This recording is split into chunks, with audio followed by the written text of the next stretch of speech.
stands, one nation, under God, indivisible, with liberty and justice for all. Yeah, I did it. Okay, see you later. Good evening, everyone. Hope everybody enjoyed their 4th. Just a reminder to please silence your phones.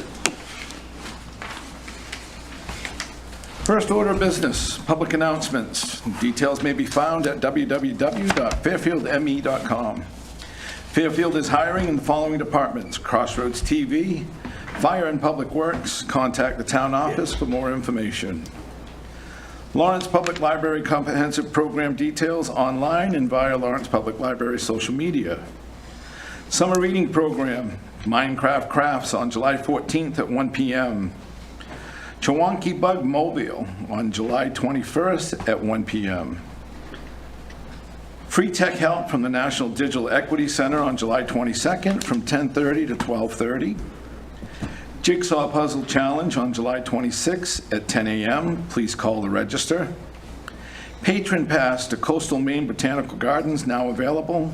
Call for more information and to reserve tickets.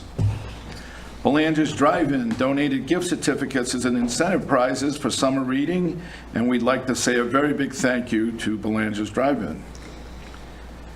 Nomination papers for the November 4th municipal election will be available July 28th and are due September 5th. There are 3 seats for town council, 2 3-year terms, and 1 1-year term, 1 3-year seat for Kennebec Water District. Public hearings, there are none. Third order of business, public comments will be limited to 3 minutes. Members of the public may speak to the council or request opportunity to speak on a specific item that is on the agenda, or may email comments to the council to info@fairfield-me.gov by 4 p.m. day of the meeting. Submitted content may be read aloud at this time. Do we have anybody in the audience who would like to reserve time for public comment? Seeing none. Fourth order of business. Mr. Chairman, you Yes. did have an email that got submitted. Okay. So it was submitted July 3rd from Alan Bonnie Dyer. It says, good morning, just a couple of things before the council meeting. Thank you for posting the agenda and the packet before the long weekend. Will the fire truck be lettered? Will there be discussion about councilors attending meetings with Michelle and Travis in Benton?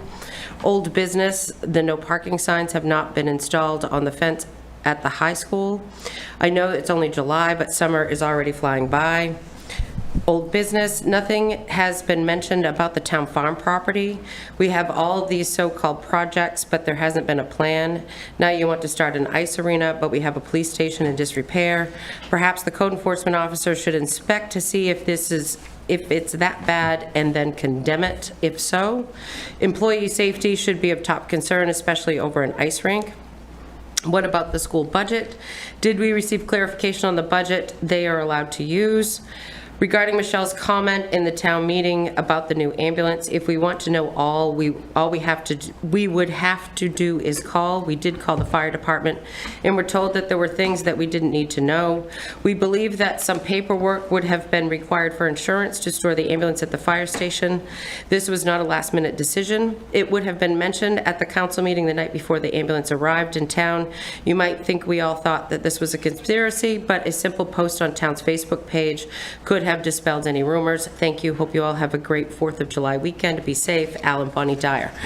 I was not able to answer this email prior to your meeting. I've only worked 1 day since the 4th of July and today, so I do have some answers for those for them.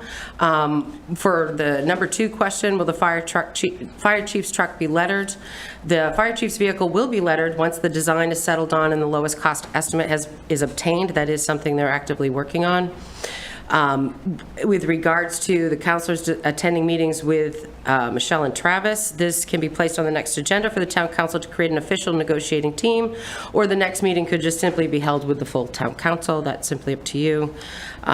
Old business regarding the sign, no parking signs. The town council did vote March 12th to change the no parking area on West Street. The new signs were ordered and received in late May. They have since been installed. Regarding the town farm property, the town council voted January 22nd, 2025 for the Economic Community Development Committee to investigate uses of the town property and to report back to the town council in 2 years. So I know that they've getting started on that process. I'm not sure about having the code enforcement officer condemning our police department, but we did recently have that surveyed. It has only dropped 1/4 of an inch in one corner since 2022. Regarding the school budget, an email was received on Thursday, June 26, 2025, from an attorney at MMA Legal regarding the subject and was forwarded to the town council. The budget that was approved at the school budget meeting on May 13, 2025 is the current active budget. This will be addressed during my town manager's report. And then regarding the insurance of a vehicle dropped off at the fire station, the town did not purchase any additional insurance. There is no need for the town of Fairfield to insure a vehicle that belongs to a dealership and is parked in or at any of the town's properties. And that's all I have for information. And if they have any other questions, they most certainly can reach out. Okay, thank you. Thank you for addressing that. Appreciate it. All right, fourth order of business, reports from staff and committees. Town manager report. Michelle. Okay, so on June 26th, I attended the Kennebec Regional Development Authority's Executive Board meeting. On July 1st, I did attend the Building Committee meeting, which Councilor Lawrence will fill you in on. You did have in your mailboxes the annual letter from KRGA First Park. It did mention what the park has been up to in the last year. I am happy to report that this year our assessment was $22,815 and our revenue received was $25,796. So for the second year in a row, we've actually received more money than we've paid. This was a $2,981 gain. Granted, the park has a long way to go to make up for all the money that its member municipalities have paid into it, but those agreements for tax reimbursement from the town of Oakland were 99-year agreements, so there's still 75 years left to go, so that's good. I did confirm with the school that, yes, the next budget meeting will be July 24th, and September 2nd will be their referendum election validation. So we did receive the email back from staff attorney Sarah, I think it's Jen Carrick, from MMA Legal, that said, if the budget is not approved by July 1st, the provisions of 20A MRS 1487 apply, and the amount approved at the most recent RSU budget meeting would automatically be considered the budget until a final budget is passed, even if the budget approved at that meeting ultimately failed at the subsequent validation referendum vote. So we have, since we did today, received the assessment for the school based upon the meeting that was held in May and that budget that was passed. So in order for there to be a substantial change in that, when they have their meeting on July 24th, it would require a budget to be adopted at that meeting that is less than the currently adopted budget, and then they would still go for the validation piece. So the moral of the story is, the school meeting that is held at the school is the most important meeting that people can attend if you want to have any effect on what the budget is, because the way the law is written, that is the number that they use until such time a different number is adopted and verified at a referendum election. And that is it for me. Thank you. Thank you. Any questions for Michelle? Thank you for that clarification. That was one of our questions last time, so it doesn't quite make sense, but I understand it. No, it's going to be very important to show up for the school budget meeting. I can't stress that enough. I know Council Lawrence and I sat together, and just was frustrated. it was not well attended, and if that's going to be what they use for the budget, then if people want to say, they need to show up. See, I thought it was the previous year, not the current one. That means why go vote? If turned down, is still approve it anyways, and raises and everything. So It don't make sense. I can help answer that as well. So we also this year in June voted to whether or not to continue the budget validation referendum process for the next 3 years. MSCD 49's voting district could have voted that down, which means you don't have to have the budget validation referendum. So that budget meeting that is held is the actual meeting. By voting to continue the validation process, that just puts a second step in it. It doesn't prevent that original meeting from being the budget that was adopted, and that's why. Okay. Committee reports, economic development, I have nothing to report. We did not meet. nothing on budget. Let's go with environmental. Dr. Towns? Still in development stages. Okay. So we have 3 of us, so hopefully some more to join soon. And the building committee, we're going to push off to the 8th order of business. Council Lawrence will address that then. Any other committees that we need to address? No? 5th order of business, we're going to do separate tonight because Council Lawrence wasn't present, so he doesn't want to vote on the minutes. So we'll read each item separate. Item 25-69, ordered that the Fairfield Town Council hereby waives the reading of and accepts the minutes for meeting number 2025-12 held on June 25th, 2025. So moved. Second. Motion by Councilor Thibodeau, seconded by Councilor Townsend. Any discussion? All those in favor? 4-0, 1 opposed. 1 abstain. Abstain, yep. 1 abstain. Item 25-70, order that the town council hereby approves treasurer's warrants. There's going to be 3. 2024-25 general fund number 136 in the amount of $67,569.08.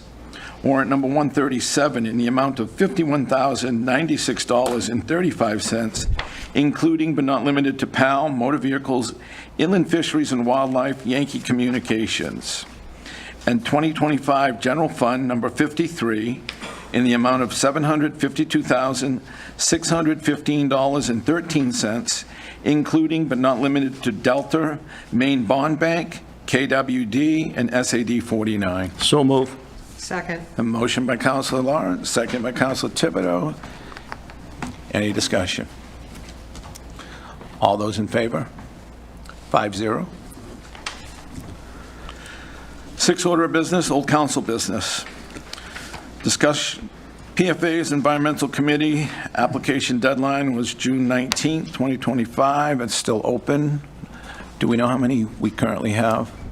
We have received one. Did you, Kevin, did you put one in? I'm not yet. No, I have one additional application for you. Is that going to make a total of 3? That will make you a total of 3. So you're still looking for at least 2, if not 4 2 more. to 4 more? Okay. That- Very, very important deadline committee. should We need your be- help, so please. Yeah, I would second that. It was, we did a lot of good work, and hopefully we'll continue to do so, so it doesn't, we have a few more people to join.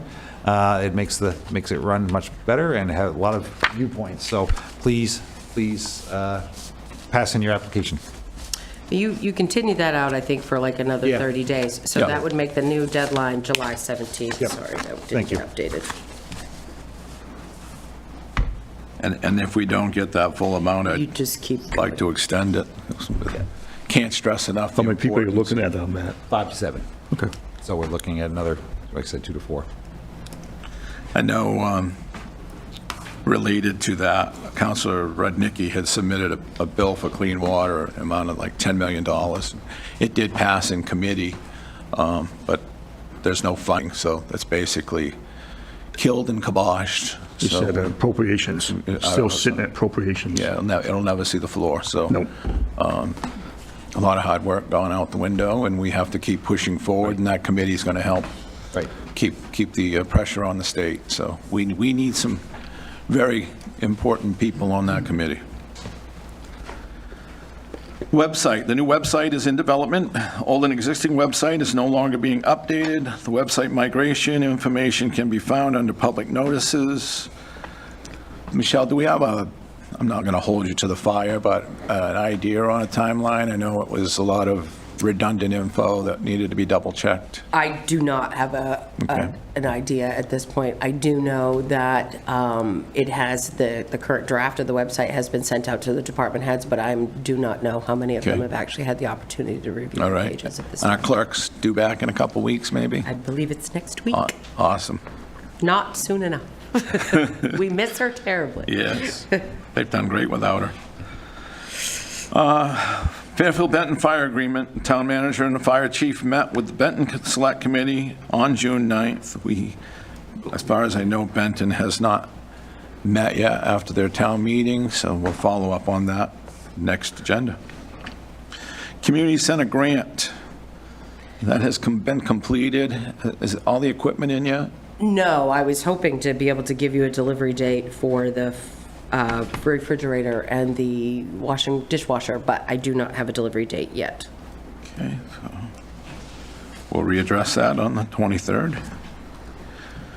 Stabilization of fire department and the police department. RFPs to be discussed under the 8th order of business. And the administrative fee schedule, data collection is still in progress. There were some other old business items from the email that the Dyer sent that Michelle has addressed. I hope those were handled exactly the way we wanted them to, so those have been addressed. 7th order of business, to take action on the following items. Item 25-71, order that the town council hereby considers and approves appropriating monies from the Crawford Trust Fund to support the Lawrence High School Band and Orchestra programs for the school year 25-26 in the amount of $68,325 as requested by Principal Bowers and the band. I got 73,000. Right. 68 was year before. The year before, Nope. 73,000. Nope, 68 was their request, 73 is the amount that we Okay. have available. 90%. 90%, yeah. So I met with a phone meeting with Principal Bowers on Monday, along with School Board Member Ray Folsom, and Principal Bowers and our band director, Lauren Fields, is here. They would like to address anything. I don't think there's any issues. So the amount requested, again, was going to be $68,325, and you should have a sheet that shows that request. So I do need a motion in a second. So Motion. we'll, oops, second. So I have a motion by Counsel Thibodeau, seconded by Counsel Lawrence. Any discussion? So just to be clear, so people understand, the way I read it is we are required to fund up to 90%, correct, per year? The Crawford Fund has a specific set of rules and guidelines. It is specifically for music program at Lawrence High School. And we are instructed to use that fund up to 90% of the investment growth. So a letter gets sent out to the superintendent, which then goes down to the principal and the band director, and they have the amount of funds that are available to them in that given year, and then they'll send us a spreadsheet as how they'd like to spend those funds, and we approve it. It's fantastic fun, and it's going to continue to grow. So the amount that was appropriated at 73 that's in your agenda, they're going to use about 5,000 less. That will stay into the fund and continue Continue to grow. To grow. And it's a very healthy account right now. It's well over $1 million. Any other discussion? Seeing none, all those in favor? 5-0. Thank you for being here, Mr. Bowers and Mr. Fields. Item 25-72, order the town council hereby votes to adjust the August 2025 town council meeting schedule to meet once on August 20th, 2025. So move. Second. Motion by Counsel Lawrence, second by Counsel Thibodeau. Any discussion? Because I know the town manager's gone for that week. We're supposed to have the one the 13th, but I know she's gone that prior week, and we're supposed to know on the 27th. Just wondering, because I know the town office is now fully staffed now with assistant and things like that. Can your assistant can't come down to replace? No, that's not an assistant town manager role. That's an assistant to the town manager Okay. role. Administrative assistant. Okay. Yeah. Yeah.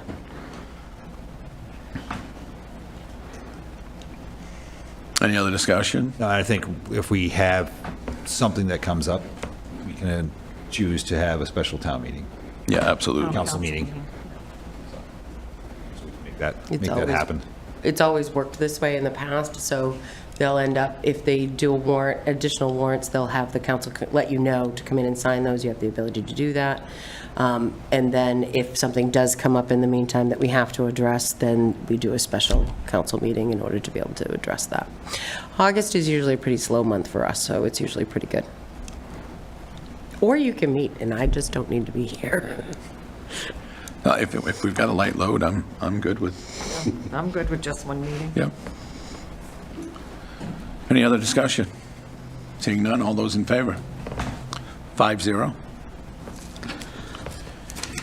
Eighth order of business, council workshop and other business.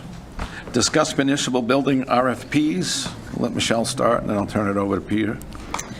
So we did not receive any RFPs, any bids on any of the 3 RFPs. They were direct mailed to TC Hatford at Councilor Thibodeau's request, as well as we direct emailed Groundworks, which is a company that is located on the Eastern Seaboard that does do foundation work. They do not have a specific business that we could contact. We did send an email letting them know that we had these RFPs, looking to find out who we could send them to. They never emailed me back. So these were out there, but we did not receive any.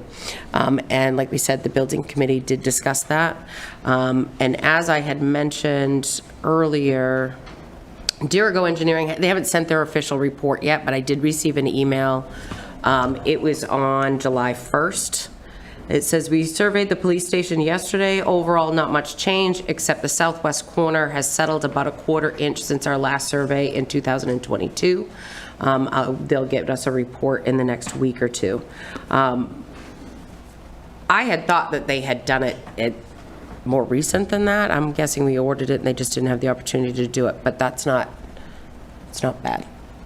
So, 1/4 inch in 3 years. 1/4 inch in 3 years. And just in one spot. Okay. It's not Councilor great, but Lawrence. it's also not bad.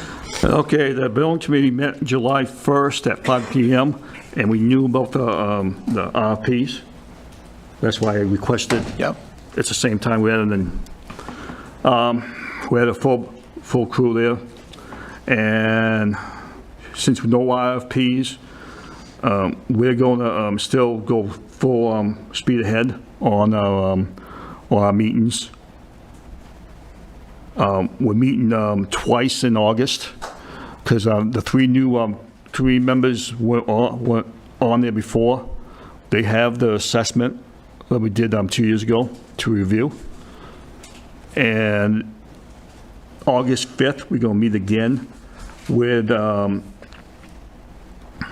tours of the police station and town office and talk with the department heads on their requirements or space utilization for each department. Then we're going to meet again the 19th with the fire station tour of the Main Street and Fairfield Center. Meet with Travis on the same thing, on the requirements and the space utilization. And that is it, because we have a full agenda right up to next year on what we pose to do. So just we're going to do August 1st, just on these site visits. And we're meeting at 5 o'clock. Are we just meeting at the location, Michelle, or not here? We will start for your August 5th meeting, you'll start at the police department, and then Okay. you wanted to finish at the town office, and Yep. we're going to conduct Same the thing meeting again, there. the talk Yeah. there, okay. And that's it. You're meeting where, at 5 o'clock on the 5th? Start at the police department, Start at the police? Yes. Same thing on the 19th, we'll start at the fire station. center station on the 19th. Yep. Center Station. At 5 o'clock? Yep, and then we'll work their way down into town for the fire station. So seeing no RFPs, which we expected, and glad that we're going to tour, so we have a fresh perspective with the new committee, would it be prudent to start looking at, we had discussed some possible relocation Right. for those municipal buildings. Be prudent to start looking at some costs for replacement and area of replacement? Like in September, we're going to review different municipal complexes, different Okay. locations. So that's why we're trying to get the specifications from each department heads on the utilization of space on, then we get everything together and find what size. Yep. If these So that's- locations So that's actually meet. part of the planning for Correct. future meetings? Okay. Correct. No, fantastic. It's all questions I have. Michelle?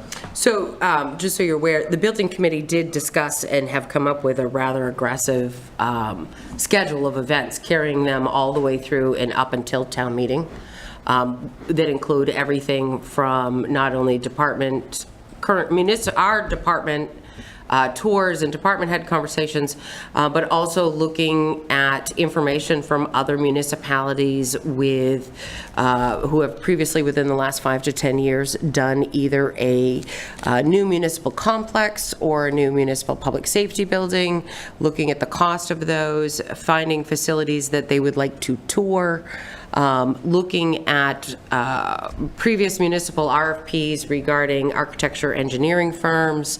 Like, they have this down to dates. Once that set of the meeting notes from that meeting are adopted, then they'll become public and then they'll go out to everybody. But they worked really well at their last meeting and came up with a really good schedule to stick to and to get them through so that they're prepared for town meeting when it gets here, to make a recommendation to council prior Yeah. to town meeting. So I guess the number one thing with the committee, and I know town business is a lot slower than I originally anticipated it to take, and the reason I'm kind of in a rush for it is Senator Collins is head of the Appropriations Committee. Town of Mexico, I believe, just received a brand-new facility through federal grant. So Clinton did too. Clinton did New too. fire station. Yeah, their station got.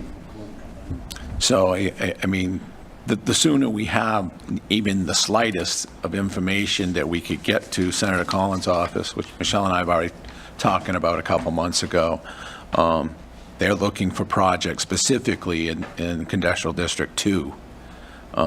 So even if we're not really ready to roll with it, if we had somewhere of a ballpark price of what something may cost, I'd like to have that committee be in touch with Senator Collins' office so that maybe by town meeting, something may be in place for federal grant money. So those grants work, if you want to compete and be successful with those grants, you need a project that is shovel-ready, Shovel ready. Okay. which means not only do you have an idea of what it's going to cost, you know what it's going to cost based upon, you know exactly what the design is. All right. And the estimate for the cost may change due to bidding Sure. and construction costs at that time frame. But they will not award that kind of money to a municipality on a hypothesis. Okay. So no reason to rush then. Okay, any other questions for building? Thank you. Okay, discuss the town council goals. Would we like to go around the table? Maybe we should just take one at a time and Yeah, talk about each I think- one, right? Yeah.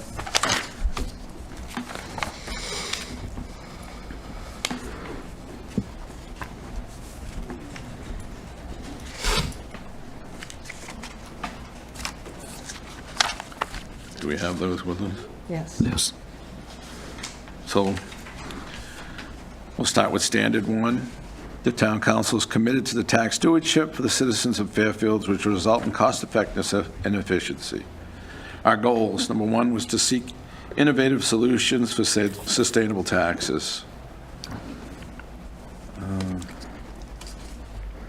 Well, in the budget, we did take money to lower taxes, so I think that's doing due diligence there.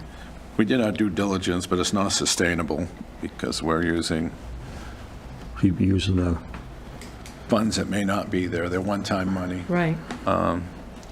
You know, sustainable tax goals, a lot of things are beyond our control as far as union contracts and public works and fire, police. They're already contracted. The local market, not necessarily Fairfield, but the competition between the local towns, Oakland, Waterville, Winslow, Clinton, they drive the market a lot. So I don't know if those are really going to be sustainable until the entire surrounding market is sustainable. We are having a little more success filling positions. Fire, police are finally getting full. But the driving cost in our budget is primarily salaries and wages and benefits. And that's always going to be the bulk of any municipal budget. So the sustainability has a lot to do with the economy. Yeah. And a lot of that's beyond our control. I think we just do our due diligence to negotiate in good faith with our employees, try to retain good employees at a fair wage. And that needs to continue to be our goal as far as sustainability. And part of it's developing sustainable increase in tax base.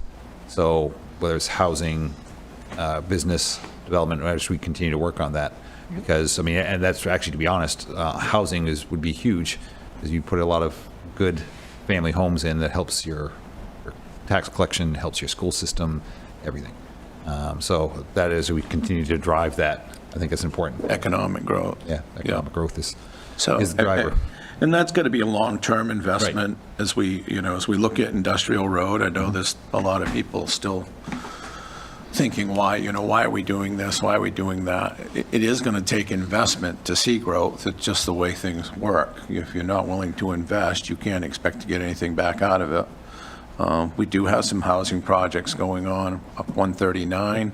Haven't seen a house go in yet, but boy, there's a lot of open lots. The center has a lot of land, so as far as housing development, hopefully we will see that. 201, I know we've discussed, water is a number one priority for us as a council, so, but that's also part of economic development, to be able to get clean water and bring people here. The new school, regardless of where you live in the school district, a state-of-the-art school is going to bring in families. We hope. So that will help develop that as well. I think a lot of that, again, is economic driven and not a lot we can do, but it's a good goal to keep vision on. Number 2, to oversee public finances are properly managed by reviewing, updating, and prioritizing a multi-year capital plan that addresses the town's needs. Anybody, any comment on that one?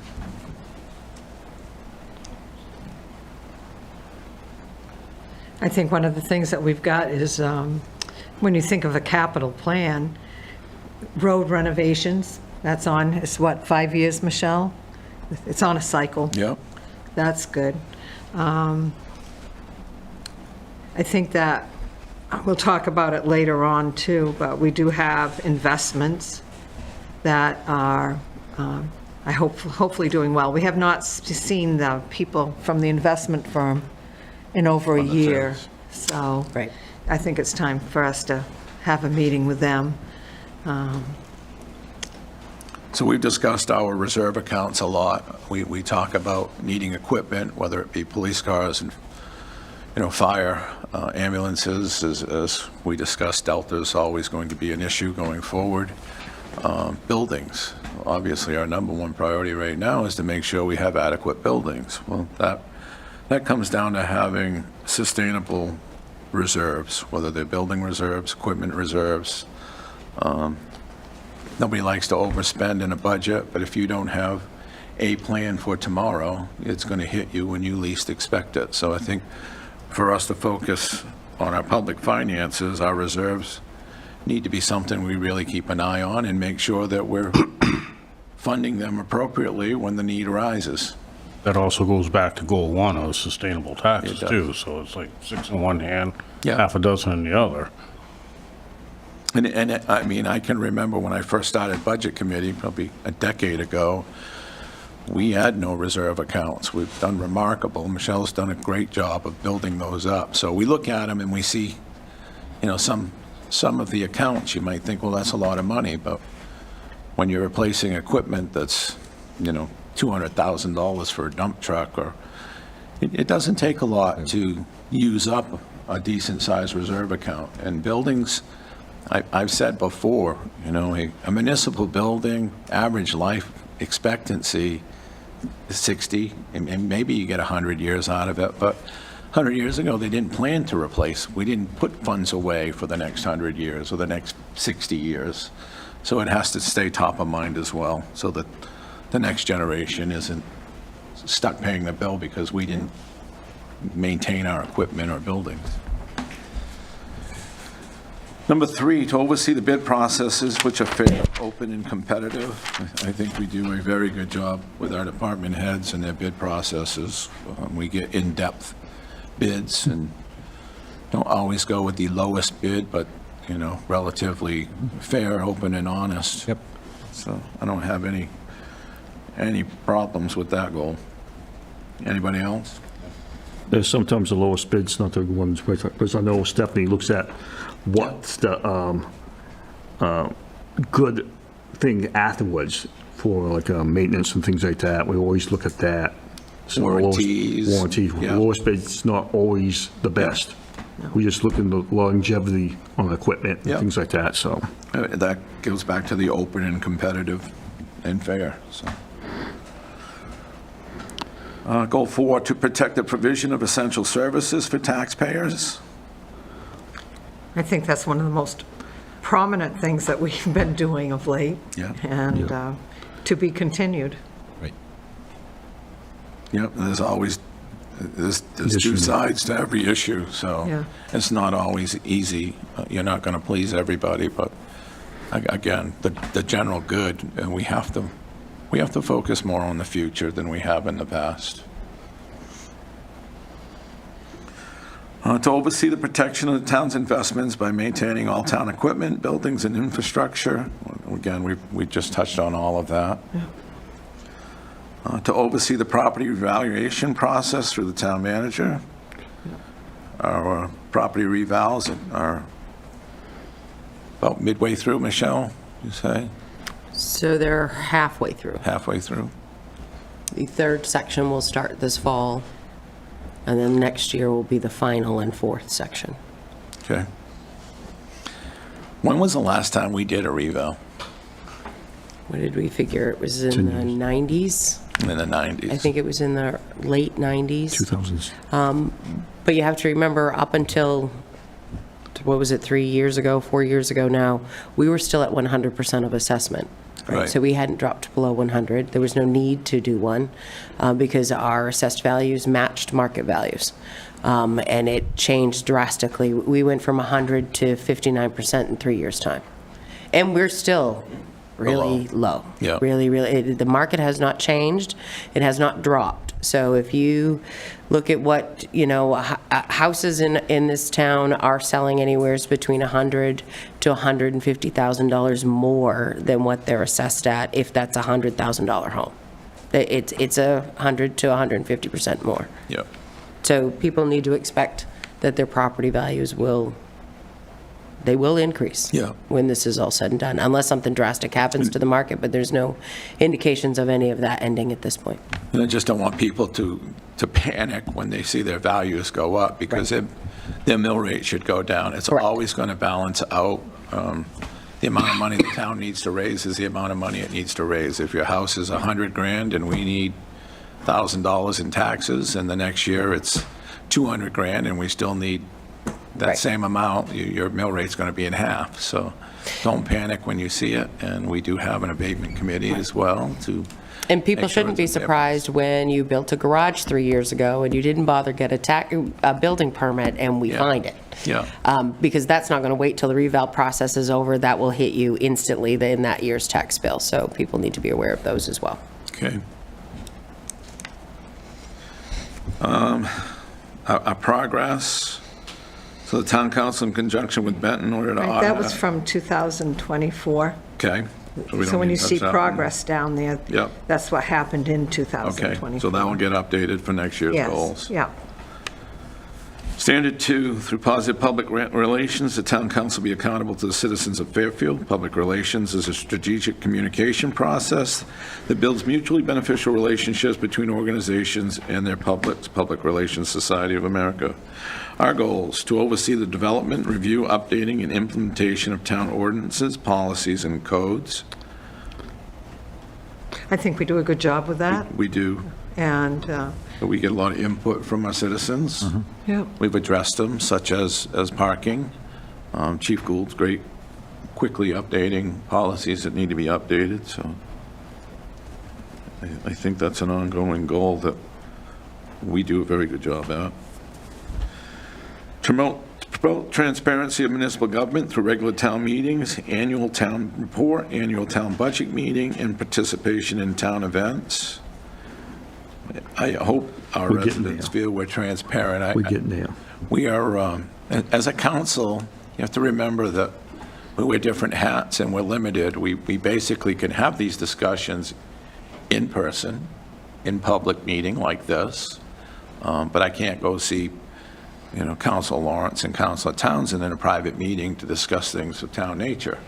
So, as private citizens, we're hamstrung. You may think that we're trying to do things like ambulances that show up. Those are department-driven. They're not making those decisions. They bring them to the council for us to decide as a group, collaborative. But again, anytime there's going to be more than two of us at a meeting, we have to make the public aware of it, and we do a good job at that. So I hope people see and understand that we are trying to be transparent. We have nothing to hide. We're not looking to hide anything. It's just, sometimes it's a slow process. And I think the development of the website can be Yeah. more timely to, disbursement of information, which that'll help. Same thing along the lines, we're talking about other broadcasts of other meetings, so it'll help that along that line. So, but I think we try to do a good job. That new website is long overdue, and that's going to help, once the information is there and easily accessible. I think people will appreciate that. To keep abreast of municipal board and committee activities, which include but are not limited to Planning Board, Budget Committee, Economic Development Advisory Committee, local and regional committees, or ad hoc and other town boards and committees that meet from time to time. I think all our committees report to us back fantastic. I mean, the information is invaluable most of the time.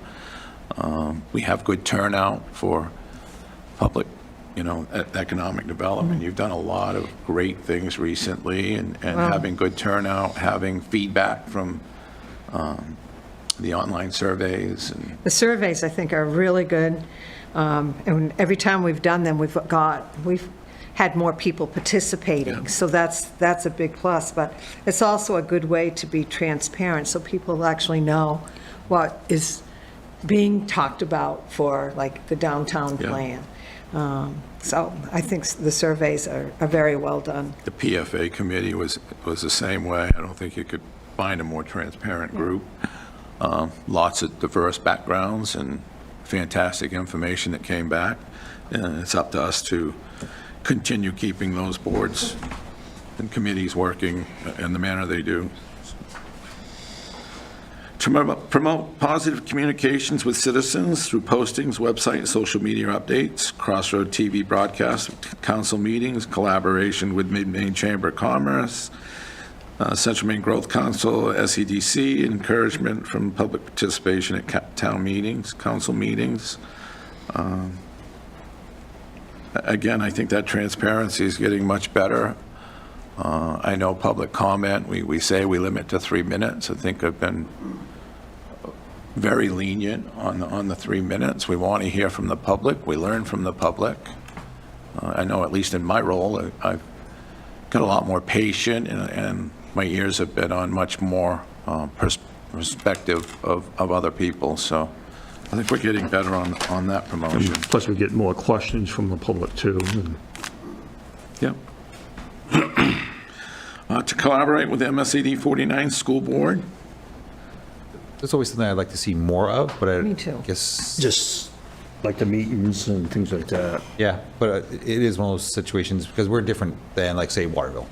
Waterville, it's all under one municipality, so they run their school system. It's all through one. So we're separate. But it'd be nice to be able to communicate more with them, have a working relationship, understand where they're coming from, and maybe help in the process of, where we're coming from and how their actions affect us. And so that'd be something to work on. School budget takes up one of the biggest portions of our tax base, even though the majority of it is state funded for our district. As a former school board member, I have fantastic relationships with the superintendent. People are in attendance right now, Principal Bowers and Mr. Fields. I still do a lot with the school, with the Thanksgiving food drive. I can't speak highly enough about the staff at the school. And, my children, your children have all been through the school system. Just like our board, you're going to have turnover. School board's a unique position. They don't all take the advantage of the training. I would like to see us be a little more involved with the school board. I will tell you, I was disappointed to show up for a budget meeting and only see 7 of 13 members present. I mean, that doesn't say a lot to me. We have some school board members that sit on our committees that I have the utmost respect for. It's not an easy position, but it is a big part of our budget. So we do need to know what's going on so that we can relay and assess Because what's the in the years best I interest of our attended, children. well, the years I attended the school board, the whole school board, just not the budget, the whole school board was there. This is the first time in a while since I attended, only saw half of them there. I was just, I honestly haven't seen it like that. I haven't can't either. remember the last one I've missed. It's probably been 20 years. But the attendance, when you go to our town meeting, and you've got 120 people showing up from just Fairfield, and you go to the school board budget, which is a $35 million budget, and there's 30 people in attendance amongst 4 towns, I get disappointed. I think that's a challenge for us, though. People in general, in my opinion, are tired of the BS politics in today's, so how can we, and I think it goes back to these goals we were talking about before, promoting transparency. We're here to help work for them or whatever and collaborate with the residents. And I think if we do more of that, I think we're going to see more voter turnout. We have to get them enthusiastic about their voice does matter. Yeah. There's a lot of people out there that are they're kind of tired of it. I hate to say it, but that's just the feeling I get. And I think that's the challenge for us is to. And it's really challenging because they're separate from us, right? Yeah. So that's a whole separate group. SAD 49 is not, I'm just saying Yeah, in general. but- I Well, think- we've Not actually seen- only are they we've seen more. separate from us, as a former elected school board member, once you're elected to the school board, you're a school board member, you're no longer a representative of Fairfield, even though you're voted in by Fairfield. Your interest is in the best interest of the district, not necessarily the town that elects you. So that's a tough hat to wear. Sometimes, even having kids in that system, you're not voting for your children, you're voting what's in the best interest of the district, such as a new school in Benton. And that drove a lot of excitement, renaming those schools. I'm hoping it will bring, like I said, more families. But we do need to find a way to collaborate a little more. Like you said, with 120 people at our annual town meeting. We're ecstatic that we had such a big turnout. Yeah. that's the first time ever.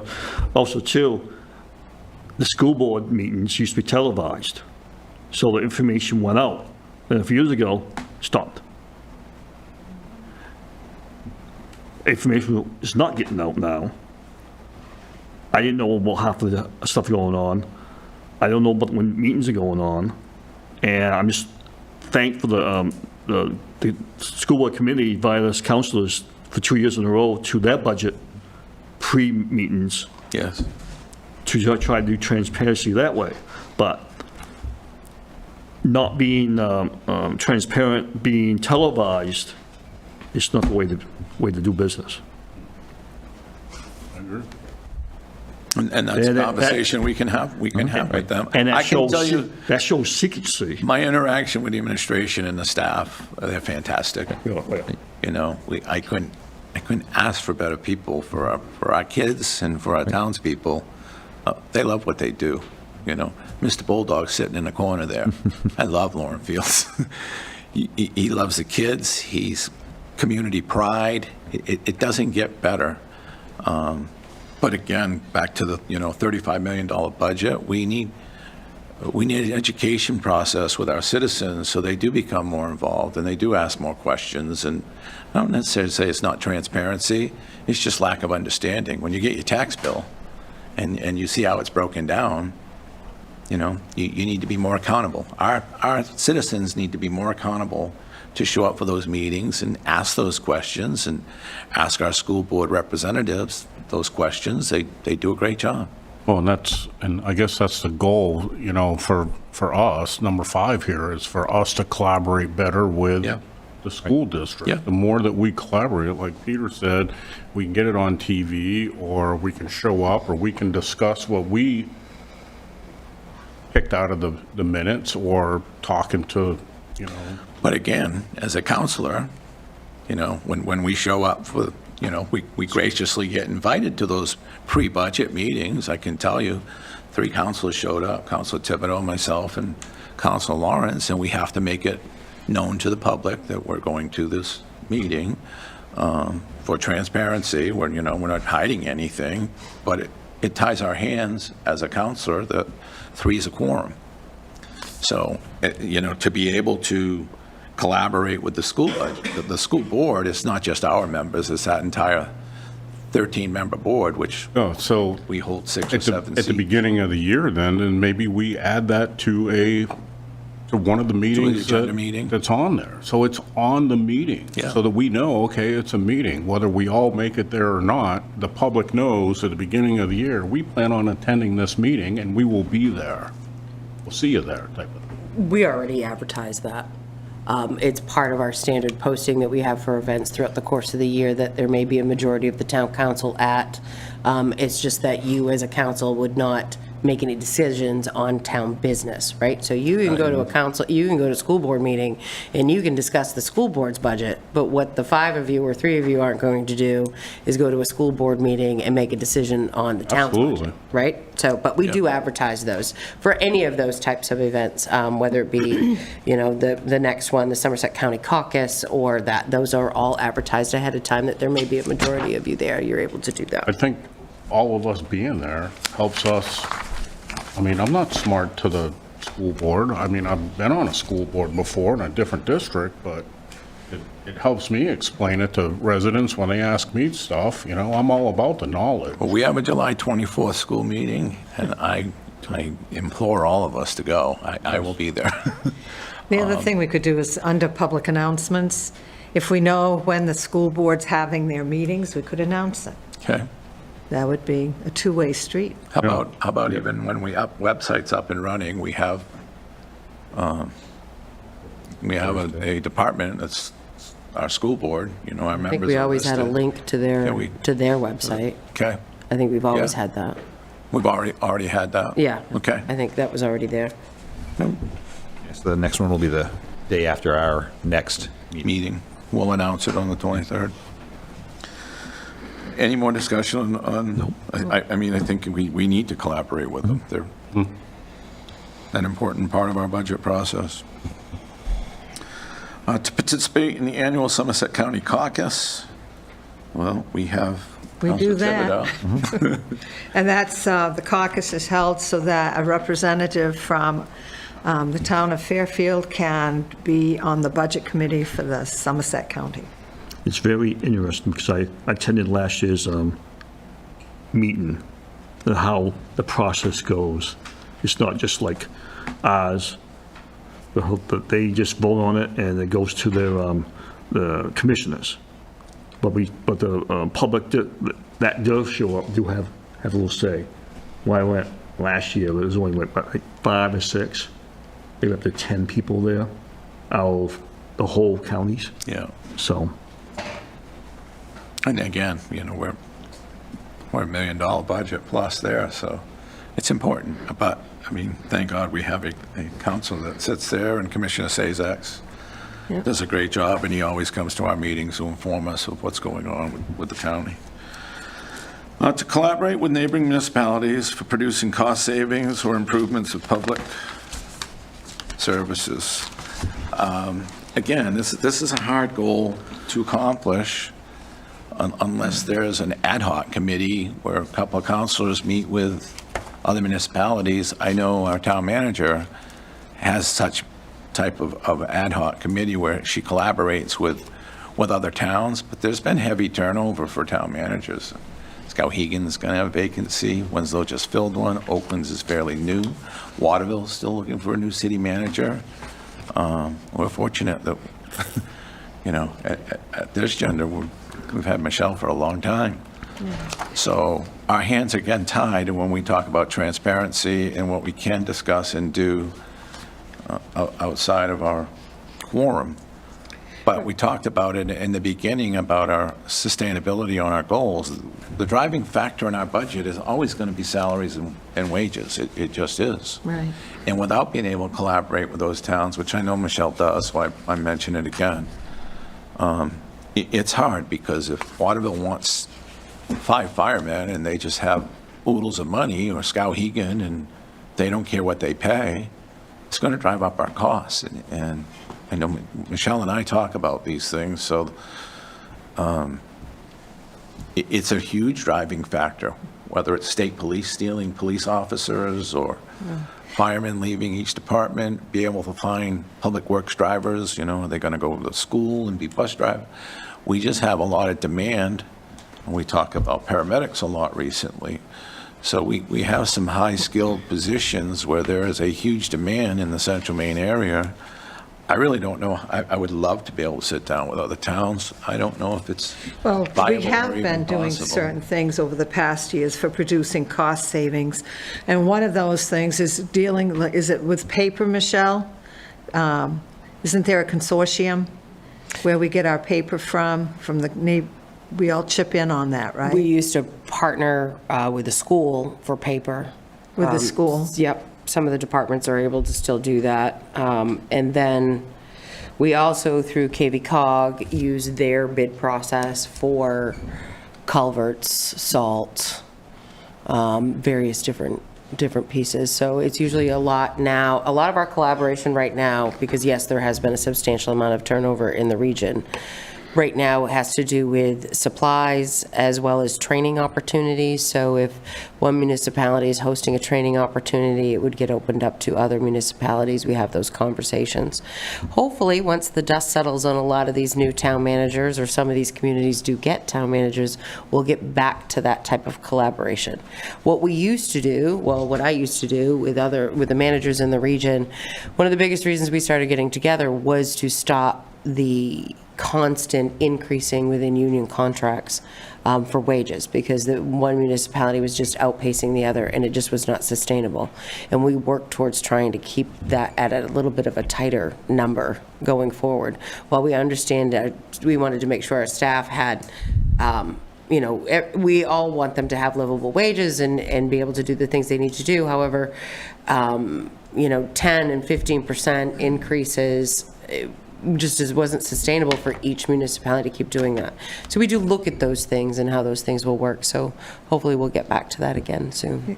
Yeah, and for the improvement of public services, just in the past 6 months, I think we've done a really good job with mutual aid, especially through the fire department. And that is something that's ongoing. Yeah. And I think that'll be something that we really look into the next couple of years. And if we start talking about, you know, emergency management. And so whether it's working with several other towns, working with somebody like Delta, all those, I think it's going to be a bigger discussion. I do too. It has to be. Yeah. Yeah. We've got a big head start on it, too. I mean, we already have EMS service with Benton, and we're going to meet with Benton, you know, again soon. And I know they want more collaborative services, so. But isn't that the only thing you have mutual aid for? We also have, I think it's still in existence, hasn't expired yet, we have mutual aid for public works. Yeah. Yep. That was put into place during the pandemic. so that if we had any department within the region that had to be shut down, there was an agreement amongst the surrounding municipalities with the public works directors that each department would send an employee, just so to ensure that roads were open during storms and major events. So we do collaborate with that kind of piece as well. Okay. Standard 3, the town council will implement planning and development for economic growth in the town of Fairfield, which will enhance assets and amenities, attract new business, create new jobs, expand the tax base to include collaboration with Central Maine Growth Council, Kennebec Valley Council of Governments, Kennebec Regional Development Authority, Somerset Economic Development Corporation, and Mid-Maine Chamber of Commerce. Our goal, number 1, was to oversee the planning and implementation of key projects that will attract future investment, including but not limited to downtown waterfront revitalization, Mill Island Park development and capital campaign, the industrial road connector, Route 201 corridor utility needs due to rezoning to commercial in 2021. All of those are ongoing and I think doing well. Yeah, they are. Yeah. And it's a slow process. Yep. So. And we've also discussed, again, 139 and Weston Avenue. And I think we've talked about it, some of us that live out in the center, like having well-planned development in the center. There's a lot of available space for all kinds of different things, whether it's housing, whether it's business, whether it's entertainment, all those. And I think that the center is actually a really good opportunity for us. Yeah. So we were discussing before the meeting, you've got the new cheese house, the ice cream place. Which has real ice cream. And then the food truck everybody knows that's there. We've got, what, is it a Family Dollar or Dollar General going Dollar on General. along Weston Ave? So it's nice to see that some development started to go on. I think on that note, I was flipping through some of the minutes back in March. In the town manager's report, Michelle had mentioned, I'll just read it, attended KB Cog Board of Directors meeting. KB Cog was successful in obtaining a housing opportunity grant from DECD or DECD. Part of this grant will be from KB Cog to pilot a program to inventory property in Fairfield that is well positioned for development based on available resources, utilities, zone, blah, more to come in the future. So hopefully that's, I mean, I don't want to put her on the spot, ask for updates for something back in March, but I think that it kind of goes that we're working this, you know, it's just a matter of staying up on it. Yeah. You know, keeping track, okay, that's going on, we haven't forgot about it, the town manager's working this with KB Cog, which fits right into this. Yeah. That we're actively pursuing community development. Yeah. Right, and we have a very good relationship, not only with KV Cog, but with also the Mid-Maine Chamber of Commerce. Council, they're and the Growth fantastic. Council. And with the Mid-Maine Chamber of Commerce, just the fact that they're going to work with us on establishing the business directory, correct, Michelle? Is that, I talked with Kim. Establishing a business? Well, working and getting a list of businesses to help us in the months to come for emergency management Yes, training. they will collaborate with us. Yes. So to spread the word to their member businesses. Yes. Yes. Yeah. Yes. Yeah, We and- are a member of the chamber. The municipality is a member. And we didn't go to the business-to-business showcase this year, but in all the years we went, we were the only town that was there. And I bet, how many years did we do that? 7? But it So feels we've like- done it for the last 7 years, and you were attending prior to me being hired. So it's been It's been a while. it's probably been a good part of a decade. Yeah. So I'm very pleased with what we are doing for economic growth within our town. The hard part is everything takes forever and a day to take place. It's such a slow process.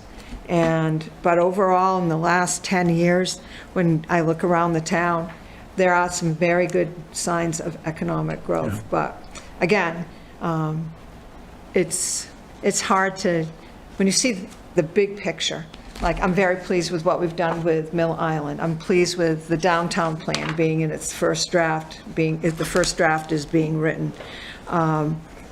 Years ago, because I've been on the Economic Committee for 20 years, we didn't do that. We talked a lot about different things, but we weren't really doing anything active. That's why we had Fairfield Days. Yeah. And now I think we're more proactive than we've ever been for economic development. And I think I'm excited to see what our future is going to be, because we've got people that care and a very good committee, and it's, to me, our options are going to be endless.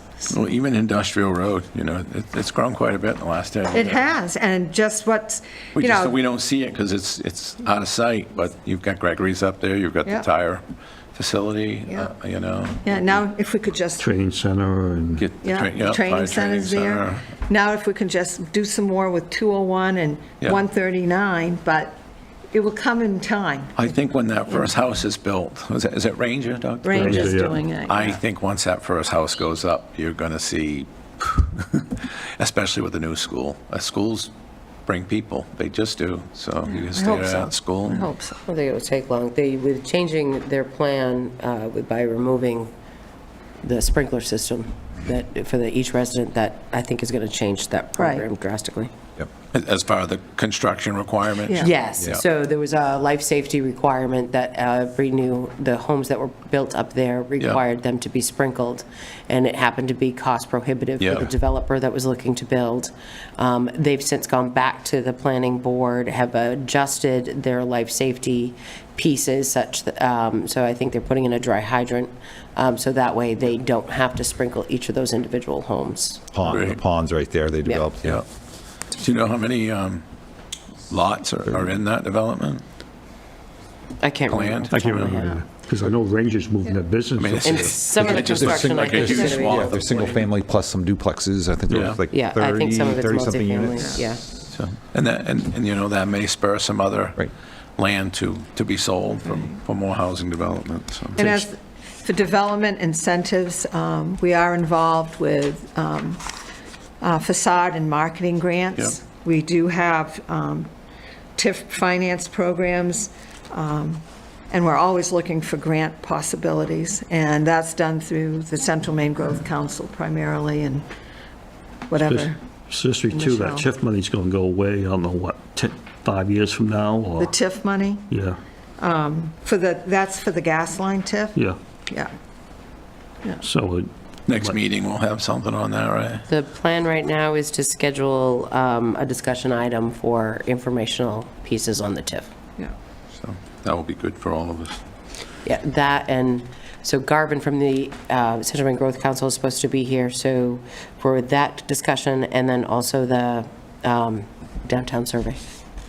Those results are. Fantastic. Okay. I think we've discussed our progress on that. Standard 4. Town of Fairfield. On Standard 3, I had a question on Standard 3. Yeah? I know these goals were made in January, and we had talked about potential changing goals or changing the data goals, but when I went through this and I actually sat down and went through the comprehensive plan, it's like 150-something pages, but in there, it says that we're also tasked, Stephanie, you're probably a lot more smarter just from what I read, but we're tasked as a council to do things like shop local, things to that, and I think we could do better at that as well, as far as a community, shop local.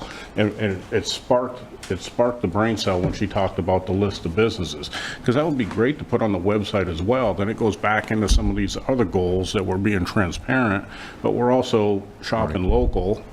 We're doing things with our local businesses, which is going to feed other businesses, hopefully, to want to come into Fairfield. So I think if we have a good shop local campaign per our comprehensive plan says we should, I think that will help out a lot as well. Sean, we used to have we had a list had on that. the website. We did have that, and Yeah. then that function broke Yeah.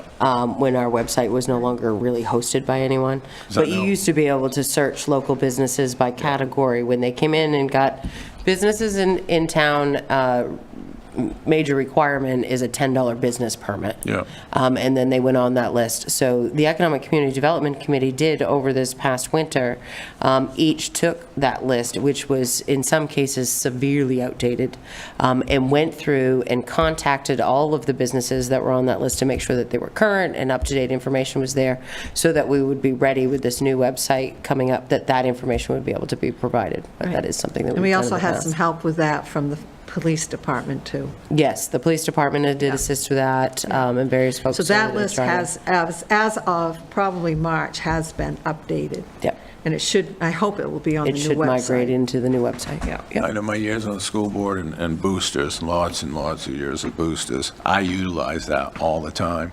I print that list and hand it out to my boosters. And we do, the municipality, for purchases, we do what we can to shop local as much as we possibly can do that. Especially like if you think about food for our election staff comes from local businesses.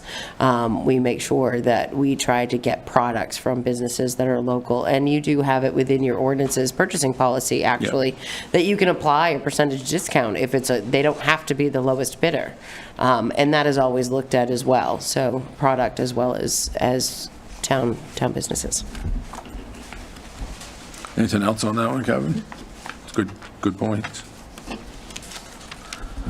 Standard 4, the Town of Fairfield 2014 Comprehensive Plan was thoroughly reviewed by the Town Council during 2020. Number 1, continue to discuss strategies to fulfill the plan's goal and objectives. To keep future focus areas in mind when planning town projects. Future focus areas are the tasks and goals of fulfilling recommendations in the form of policies, strategies as listed in the comprehensive plan.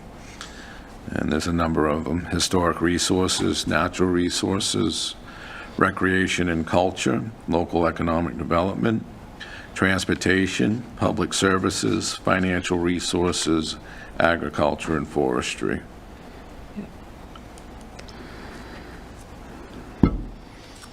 And the town comprehensive plan is something that should be reviewed annually.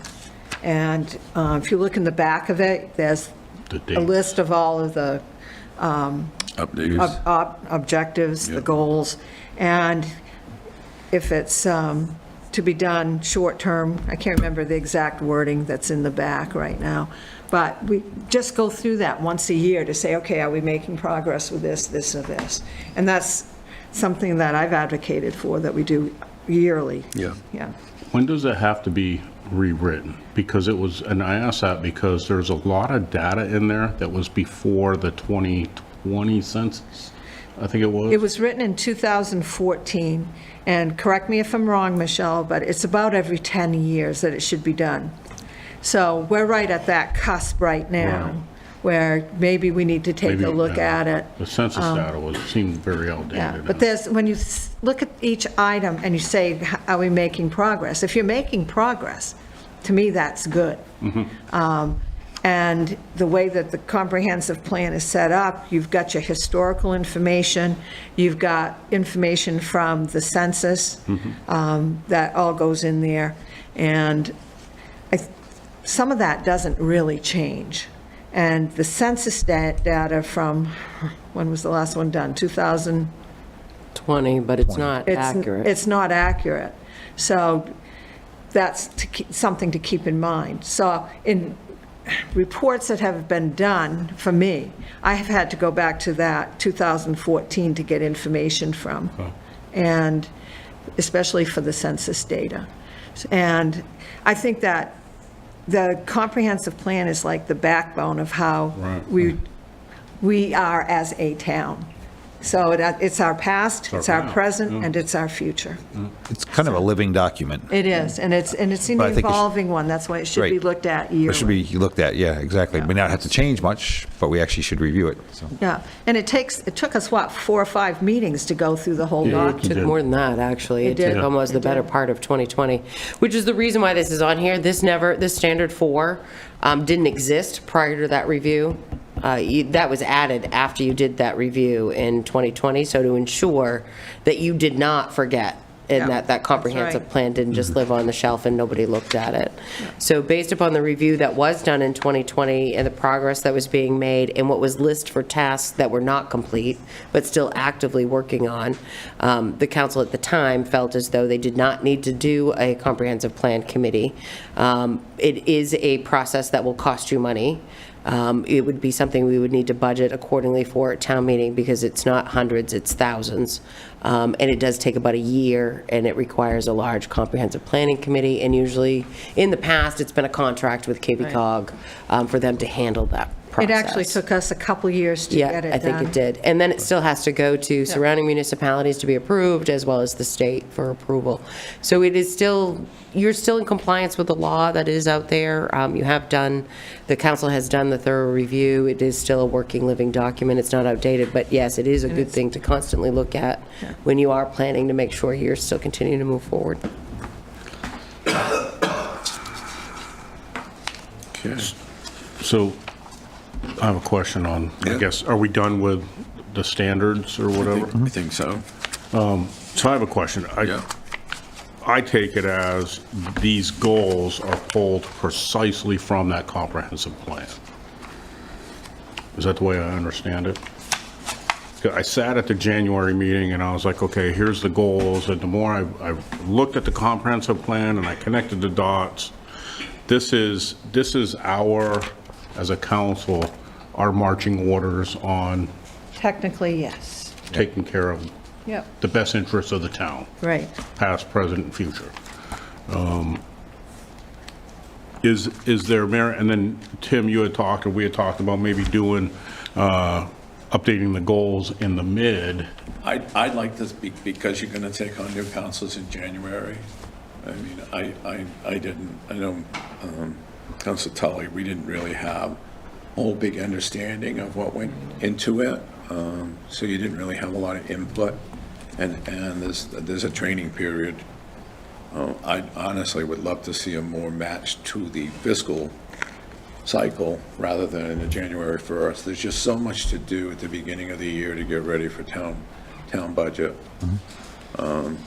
There's really not enough time to go over where were we, where have we been, where do we want to go. So I mean, think it makes sense. I'd like to move it to more of a July standard where we have time to sit down, look at it.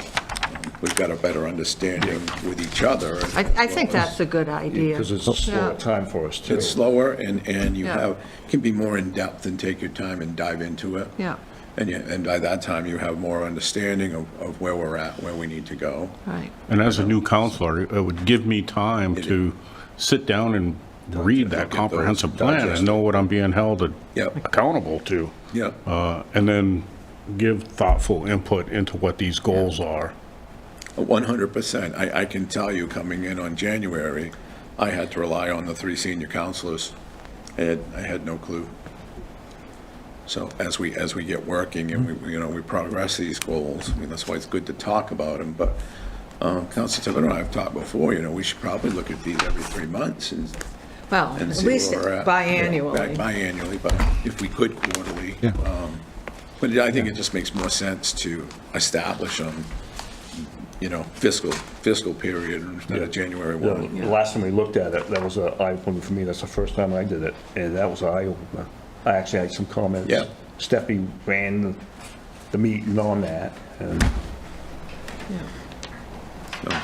And I think, And I looked in the administrative policy. I didn't see anything in there unless I missed it that stated we had to change it or we'd have to amend the Yeah. policy to change that. So I think that's our decision. right. Yes, it is. I Sure it is. believe it is. Yeah. Yep, it is. And I think that we've kind of gone over our, where the standards are, but we should revisit the goals and see how we progressed. Well, maybe some that point. January meeting, that might be our biannual where we're. Right.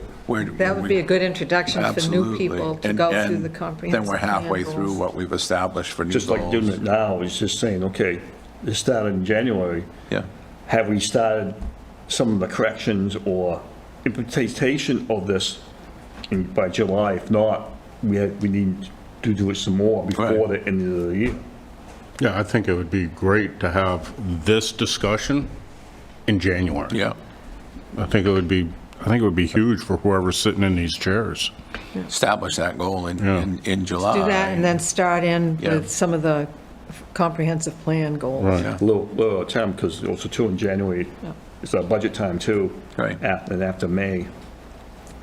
But do it like a piecemeal. It should be wrapped up, we should, for the most part by then, and proceed Right. into the heavy Right. hitting. Yeah, I agree. Michelle? Can I just, Yeah. clarification? So when you do council's organizational packet in January, Yeah. do you want council goals included or not? I would say, personal opinion, that would be our half-year review in January.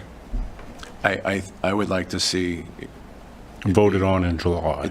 this July meeting Right. where we establish our goals for 25, 26, or next year would be 26, Yeah. 27. So it'd be And at the review. And we review it in that January packet. And it would be new counselors coming on, but they can at least see what we have done. Right. And where we are, and then in July. We we'll- can amend it and add to it, or Right. see where we're at in January.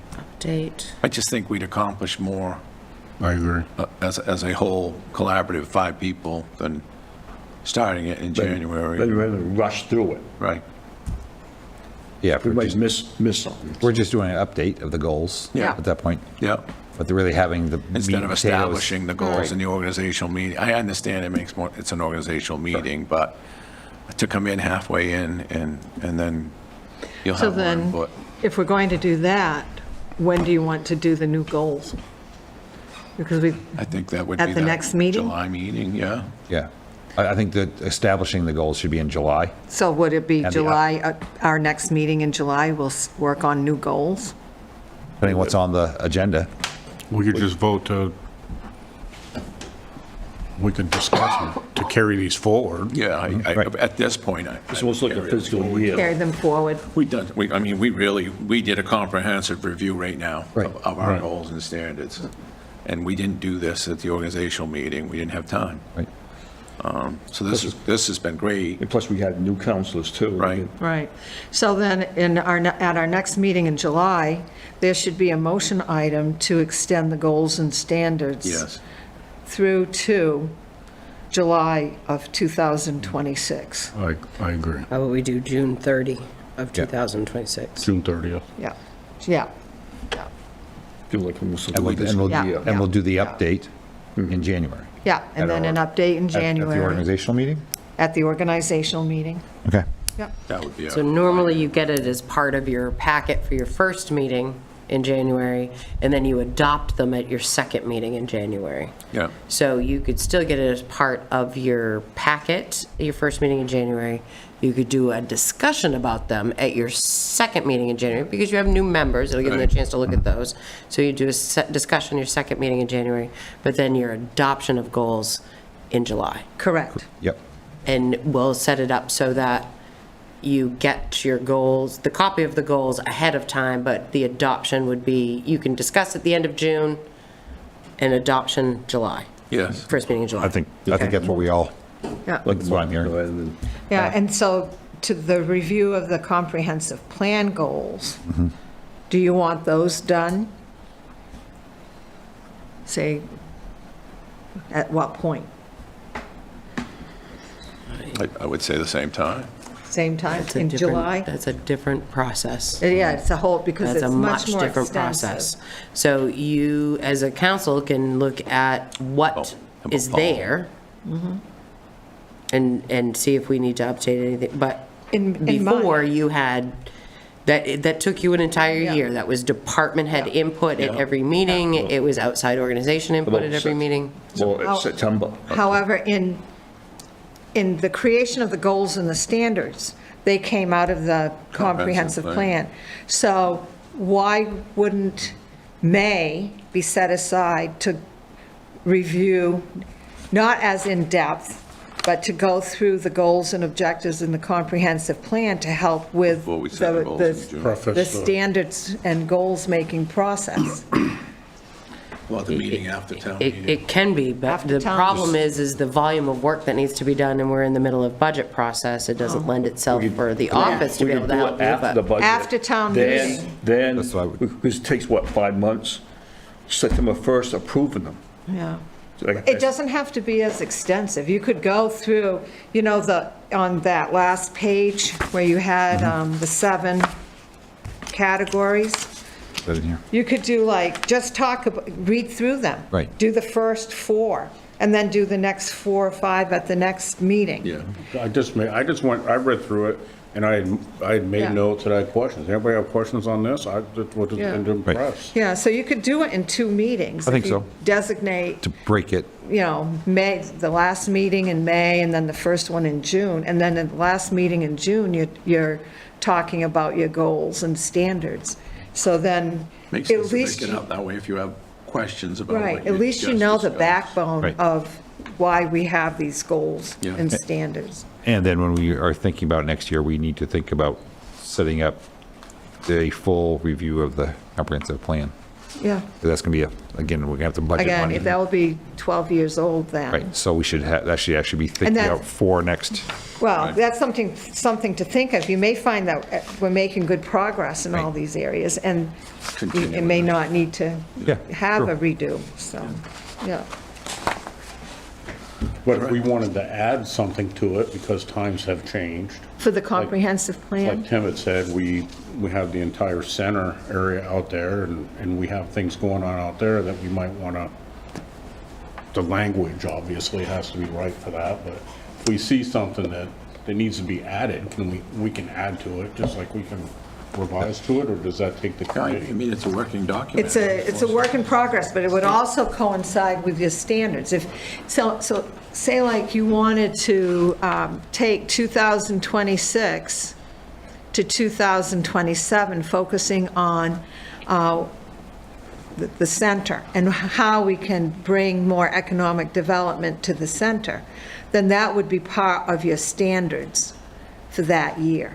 Standards and goals. Standards and goals. Okay. If you look in the comprehensive plan, you'll notice that there's a section, and I've got to get it back, that talks about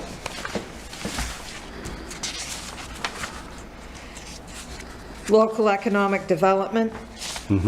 And that is, if there were to be the rewrite and a complete redo of the comprehensive plan, then there would be a section dedicated to that within the plan in that section. Mill Island, downtown, and so, That's already in there. right. That's already Just in as an there, example. as an example. But if you wanted to go and focus on the center and bringing economic development there, then that would require recommendations under that category. Right. And that would evolve. And I think that makes sense, and then that segue into our goals and, But, but first, you can put that into your standards and goals. right, because it's Because covered it's in under broad local terms. economic Right, development. right. Right.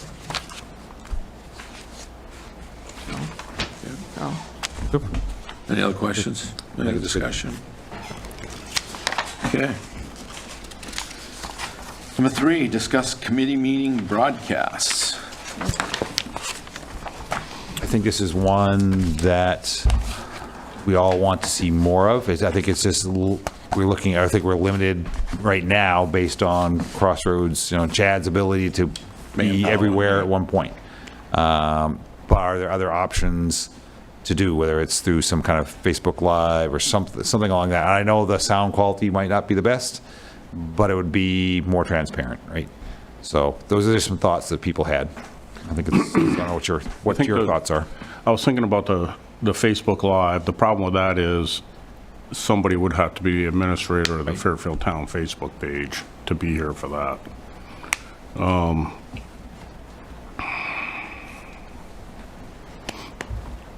I would think for the most part, we all agree that we should probably do it. Is that a fair assessment? Is there anybody that, I disagree with that, because in a perfect world, yes.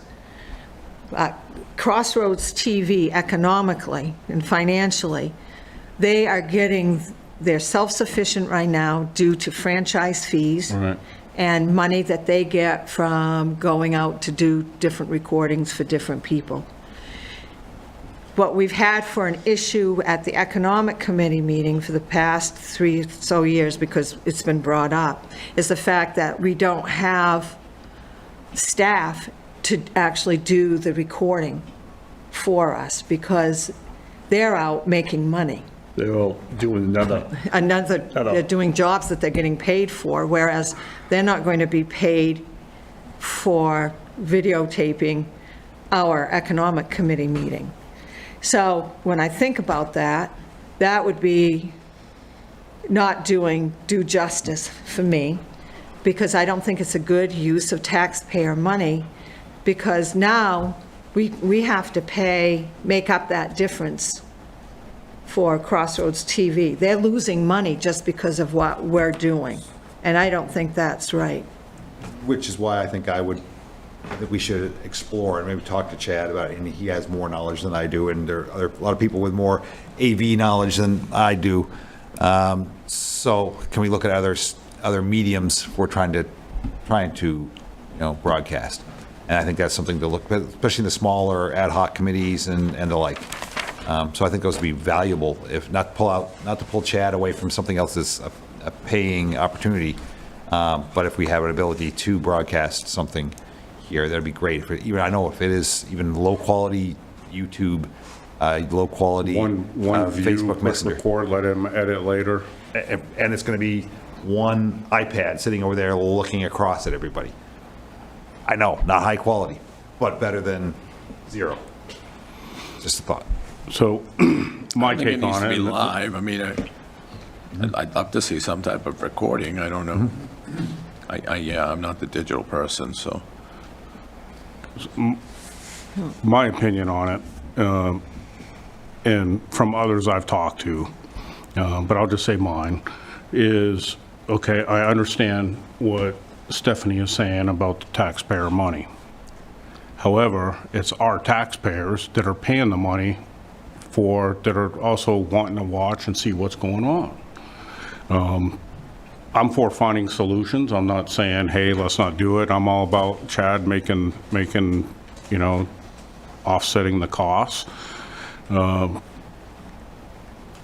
if We're that's talking a something, lot if of- that's we're something that talking a lot we of should meetings. think about funding, then we should, what's wrong with funding, letting majority, and again, I looked at the census data, the majority of, our people, our residents that want to watch these committees can't come in for a 3:30, or I can't make every committee meeting. I want to see what's going on. There are a lot of people out there that would probably watch, and I'm willing to bet that the data on the town manager's report, when we see the visibility and all that, that's gonna rise. There's a lot of people out there that want to see it. So how can we make that happen? Without taking away the current revenue? I just trust my committee members. That's what they volunteer for. Yeah. I can't make everything. I've been on a lot of these committees, and, I mean, if it's important to me, I'm going to get there. You can't say that, Tim. I I will say that because that's what I do. If Well, it's you important to me, I can, you get can, there. but somebody who's 70 years old or works ridiculous hours, they can't do that. We do, like with the Economic Committee, there's the reports at the council meeting. We are now having to write up what we're going to say, which then goes into, The it's given agenda. to Brittany, and it becomes part of our package online. Correct, Michelle? Correct. Yeah. So Minute. that So- write-up, if the committee writes something up, Yeah. it gets added to the agenda, So, the minutes. I mean, that's new, because it was never mandatory before. Now we have to do it. Well, it's not mandatory. Because I know residents are talking, they're getting the minutes. It's abbreviated from the meetings. They want to see what's in between, what's not mentioned in the minutes. I understand what they're saying. But also too, only two meetings are being televised. There's the council and the planning board. And Chad's off to doing Winslow, Waterville, and other school board meetings. So, Because those fees come from all those other Correct. municipalities as well. I mean, Again, it's I not like, a I like perfect Dr. world. Townsend's suggestion of maybe a Facebook Live. I mean, yeah, the quality Well, might I know not you gotta be find out there. who's a laptop or a government, a town cell phone. Could I suggest that I will look into it and report at our August meeting? I'll give you several options. Could I do that? I'm all for it. Yeah. Cool. Yeah, I just think well, I've said I think we No, I think, try to find a solution. right. Or just someone with a camcorder or something, or Do they have something. camcorders these days? Oh, that's old. Chad, want to talk to us? Chad? Chad, Oh, there's boss. Let's go. Oh, there's Chad. Go ahead. So as an idea, hopefully I'm coming through. Yes. You are. sure. All right, so as an idea, a simplicity thing to do, something simple right there in the room with just the microphone system is you can do an audio recording and put that out as a, kind of like, a podcast. Yeah. Which is, so it's just what I was going to suggest, and wanting to talk to you, because I'm sure you have lots of ideas and options that we could look at. That's a great solution. So, yeah, Yeah, just, Never thought that of works. that. People can, Podcast. I think we explore that and discuss it in August, and we can do that, and Most meetings are held right here anyway, right, Moses? Yeah. awesome, Chad. Thank you for that quick solution. But Make sure all the mics Appreciate are it. up too and things like Yeah. that. And so, yeah, we'd have to you'll find that stuff I will out. find- I will find all that stuff. All those details. I And will. Just remember, I am not technologically suave, so it's got to be easy.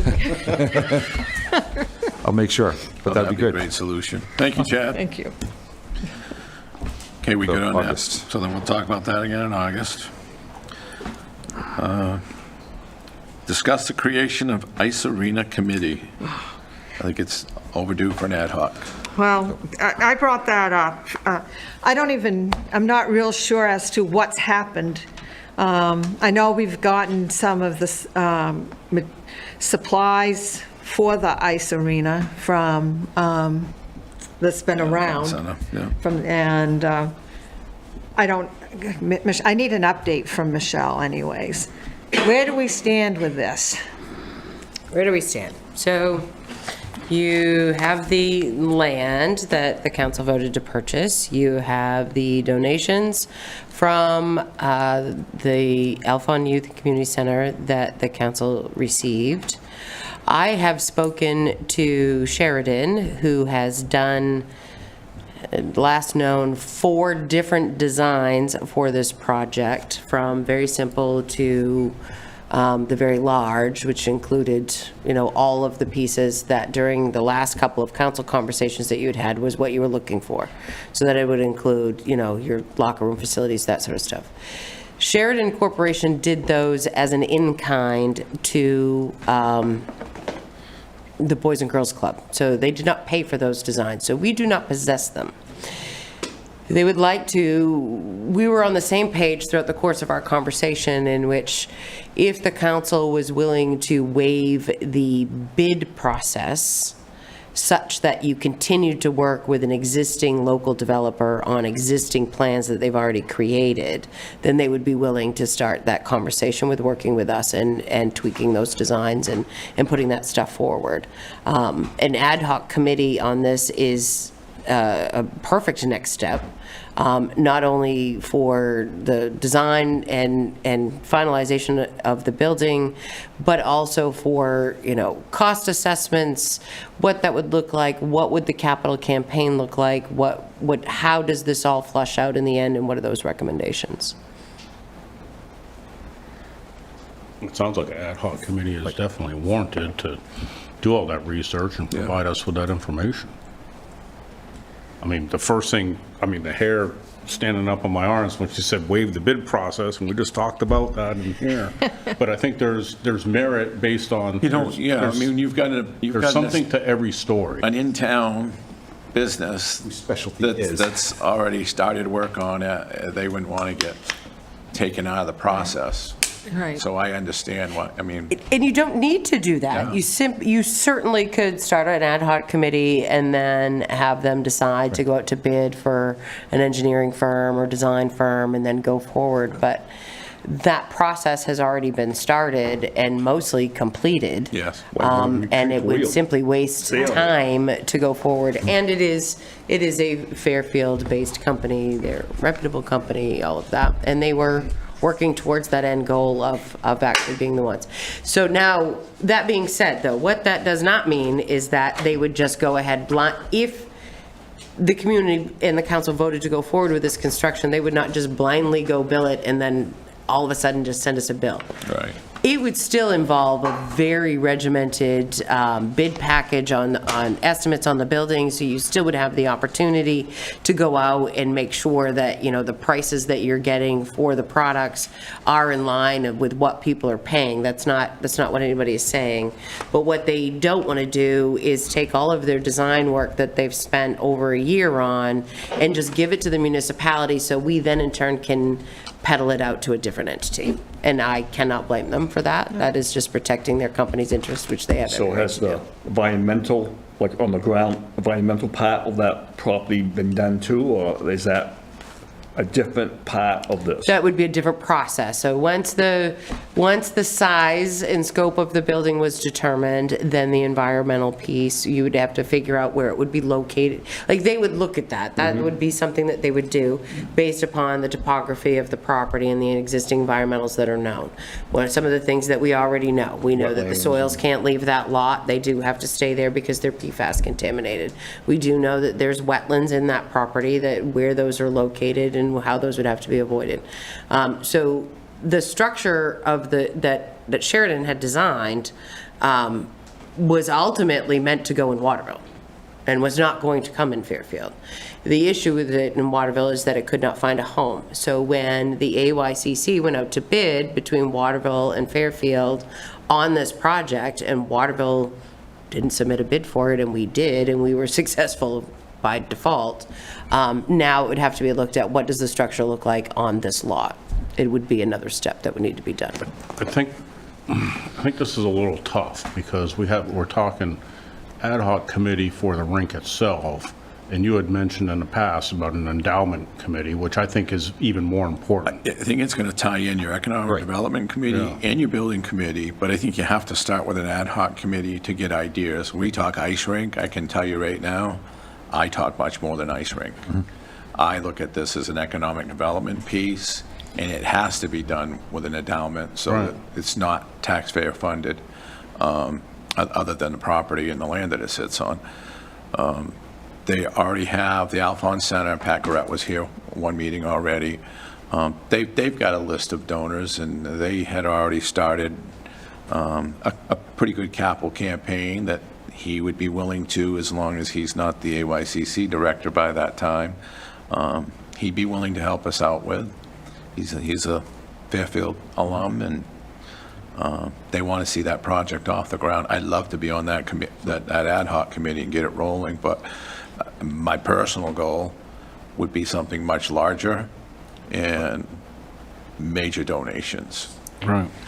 My own. Millions of dollars. So my recommendation, though, would be that we start an ad hoc committee, and I would actually like to move that, Tim, that you are the head of that committee. If you can write up a description of the ad hoc committee and the size and scope for one of our next meetings, I think that would be wonderful. And I'll just throw it out there, and I don't mean I'm trying to jump ahead, but we've talked about it a bunch, and I'd really like to serve on that as well. Yeah. How many councilors can be on that? One, Usually, two? two or three, but two. If you do three, you have to have it's a council meeting every time. that So you can't, third it's like Well, economic anybody can development. attend, you just can't. Right. But again, as you get going, as Michelle said, Sheridan had done like 4 different drafts, do here's your basic, here's, bang, bang, bang. I mean, honestly, I envision much larger process, but we talk about other things like the extension of Industrial Road. It's not going to be a 2-year goal. This is I'm looking at like a 10-year plan. I hope to see it in my lifetime, but it needs to be done right. An ice arena it's going to lose money if it's just an ice arena. I'm just going to tell you that right off the bat. You've got to redevelop ice hockey in general. It costs a lot of money, but if you develop it right with conference rooms and you do other Center. functions like Yeah. basketball and other sports. Like what they have in Augusta? Exactly. Yeah. Exactly. Maybe bigger. But then don't your have that much economic land. development's going to come in as industrial road. If you've got this project planned and you can do it. I mean, Stephanie just mentioned Augusta. I can tell you, Hammond Lumber just spent huge money for naming rights on that building. The ice arena in Augusta is already on its second naming rights on that building. St. Thomas. So that's the Thomas College now. It was Camden Nice Vault before, Camden National. There's some big money people around that are looking to leave a legacy, and Right. we just have to find the right one. But we've got to start, the first piece, and maybe even you build it so that it can be added to. But I envision the whole road as restaurants and hotels, and I envision economic development, not just an ice rink. But you've got to be able to establish that endowment fund where it stays. It just doesn't go back to the town and it costs you $5 million a year and you're losing money. I don't want to see that happen. Yeah.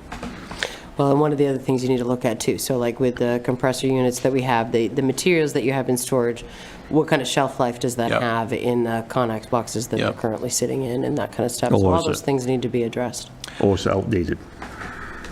It's not, I can tell you, when Colby redid their ice rink before the new facility, it's state-of-the-art, everything there. The resurfacer is electric, and it's well taken care of. The glasses, they use Marlis puck so that you don't get streaks, and it's as good as the facility they have now, if not better. It's good stuff. So I wouldn't worry about the shelf life on it. It's not being used. But Pat Garrett has everything we need and more on that information. And plans have been put together on what it would need to look like in order for it to, I mean, there's been comprehensive Yeah. performance projections and what you need to do in order to see to it that it's not a drain on taxpayer Yeah. resources and that sort of stuff. Those pieces have been done and looked at and continue to be looked at in other organizations that do them, and how would this work? So therefore, it'd be set up similar, it'd be like an enterprise fund, similar to like what your sewer and your Crossroads TV is, in which the fees that they generate funds their existence, so. Yeah. I know Hollowell they're still in a TIF district there as well when that ice rink got rebuilt, so. Do you think that we could actually go through to get an ice arena and not have a Parks and Rec department? Oh, absolutely. that- No. They don't have to go hand in hand, do No, they? but, I mean, honestly, I would love to work with a PAL, because again, I personally am not thinking of just an ice arena. I'm thinking of more of a community civic center where you can do everything from concerts to. Rentals. Everything. Yeah. But again, we got to start small and present Big. this and that, and see what we can find for foundations. Yeah. Yeah, absolutely, be transparent. But there's foundations out there. I mean, the Alphons have been around, and most everything around that we see, whether it's Kent's Hill, Colby, Alphon, in Orono. I think your podcast on that Yeah. committee will get a lot of hits. They already Donors. have, honestly, Waterville had a great base of people that were already involved. Jamie Boulette's one, Mike Boulet, mainly trusses. They've been involved, Central Maine Youth Hockey, Maine Amateur Hockey for a long time. Oh, a lot of people were involved. Yeah, so, and they're still there, and they already done most of that legwork, so I'd like to, bring them in on those as well, even though they're not necessarily Fairfield members. Jamie's living in the Brunswick area now, but they've got the paper trail and the assets that we need, so.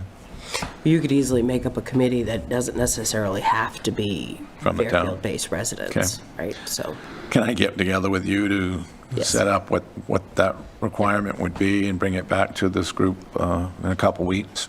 Sorry to throw you under the bus. Already in the process. I think it is a really important part of economic development in the next, Yep. 20 years. Yeah. Yep. That would be good branding for Fairfield, I'll tell you. Because see we it. don't have anything right now. Oh, it would be excitement. Yes, it would. It would be excitement. Okay, any other discussion on that? All right, discuss creation of a cooling center.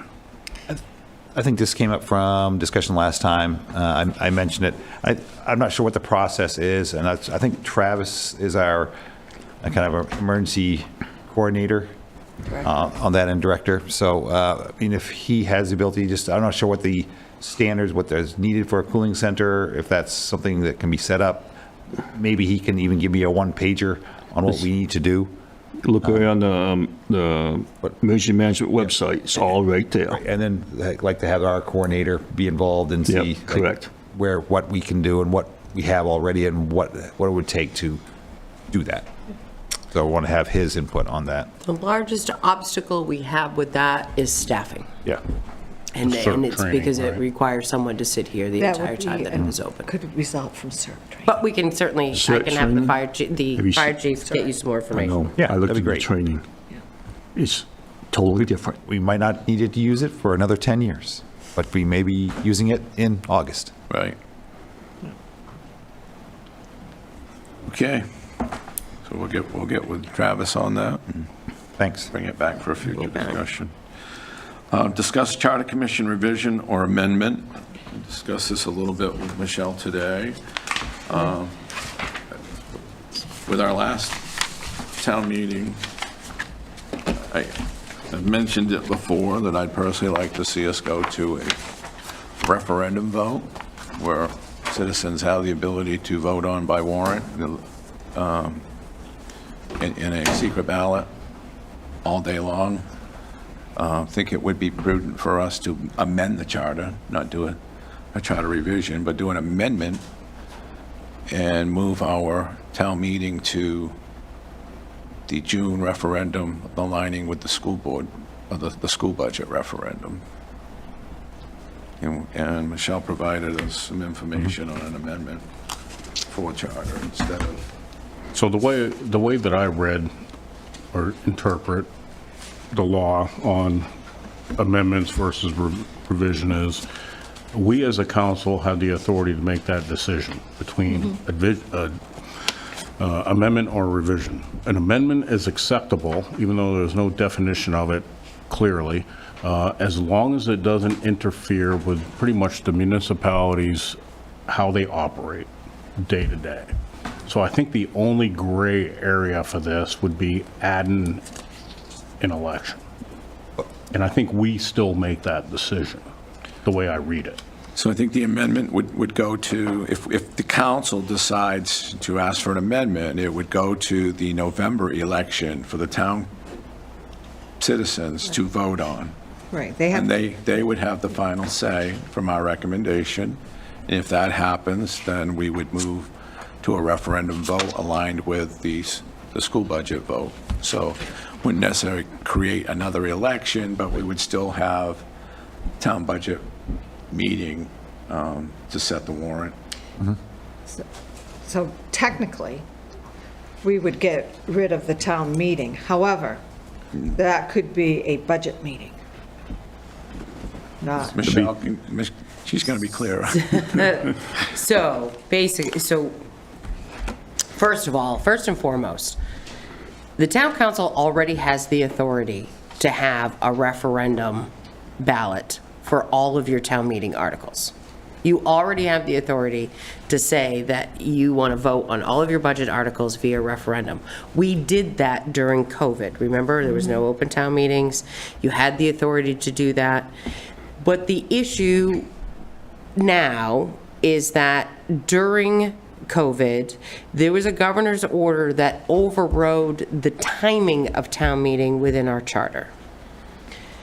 So that order, of course, has expired. So we were able to align town meeting with the school board referendum vote. We cannot do that any longer because the charter specifically states that our annual town meeting budget will be the second Monday in May. So you can do it referendum But the issue is that you would do a referendum election in May, and then you would have to do another referendum election in June. So financially, it doesn't make sense. So if you were to amend the charter, you would go to town meeting in November for that amendment. So of course, the townspeople have the right to vote that. The other thing that I would recommend that you do is that you put in a provision that allows you to do that piece in which if a budget does not fail, it reverts back to the most recent past budget until such time as a new budget is passed. Basically, that means that it takes at least a year to eliminate a department. And then you would still continue with your public hearing process, your posting process, and the mailer process, so that folks are definitely involved. It doesn't really do anything other than your timing pretty much stays the same, but what it does allow for is a 30-day absentee ballot process after you do your public hearing, which would, be from May through to June, so that you don't have to be off work or home during 6:30 at night on the second Tuesday in May in order to be able to go to town meeting, and that anybody would have the ability to be able to have a vote on the town budget process. That's really what it would do. I'd love to see that. Advocated it for years. Yeah. I think the meeting is still really important to have discussion of the budget. Right. That would still happen. And that would still happen. But I think it that's why- needs to be more structured than what it was this year. This year, we just expected people to come up and ask us questions about it. That's what always happens. But it shouldn't be that way. If we go to the ballot, what it should be is the chair would take each Warrant item. each category, and go and say, we're going to talk about this now. Maybe highlight some of the changes. Inform the public. And we usually do that during the public hearing process. have- We do the mailer, so you We do mail the that mailer, ballot but we to still every expect single people to household. come here and ask us the questions. Well, we don't know what they don't know. But we need to be more informative as to what is in each article. And so that when we go and do But the you think of public hearing. Think of the budget process. We start out with council, then the budget committee meets with council. We each have our recommendations. Then we have an informational meeting. They come in and they dissect it, every article in the warrant. They can, but people don't understand But they're that taped, process. they're recorded, they're taped live. I don't know how more transparent you can be. I tried to educate. We had people, not to be cruel, but, I mean, we were voting on $2 million in revenue funds, and 40 people voted no. We don't want state money. How do you educate that? How do you be more informative?